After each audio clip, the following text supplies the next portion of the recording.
11 կետ, որ կօգնեն սիրես քեզ և փոխվես։ Սիրիր քեզ այնպիսին, ինչպիսին որ կաս, որովհետև քո արժեքը կախված չէ իդեալական լինելուց։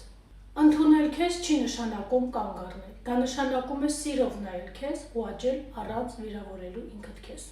Եթե կա որևէ բան, որ քեզ անհանգստացնում է, փոխիր դա ոչ թե ուրիշներին դուր գալու համար, այլ քեզ ավելի լավ զգալու համար։ Փոփոխությունը ուժ է, երբ գալիս է սիրուց, այլ ոչ թե ինքնաքննադատումից։ Երբ մարդ իսկապես ուզում է և հետևողական է, փոփոխությունը հնարավոր է։ Քեզ մի քննադատիր ամեն փոքր թերության համար, երբեմն այդ ոչ իդեալական լինելը դարձնում է քեզ յուրահատուկ։ Ամեն փոփոխություն ժամանակ է պահանջում, համբերատար եղիր քեզ հետ, կարևոր է չհանձնվել ու հավատալ քո ճանապարհին։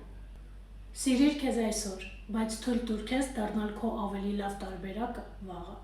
Մի վախեցիր սխալներից, սխալները ճանապարհի մի մաս են, ոչ թե վերջ։ Ընդունիր ինչն ես ուզում փոխել, անկեղծ եղիր քեզ հետ, հասկացիր, թե ինչն է քեզ խանգարում և ինչն ես ուզում բարելավել։ Հիշիր, ամեն օր նոր հնարավորություն է, եթե այսօր չստացվեց, չի նշանակում, որ վաղը չի ստացվելու։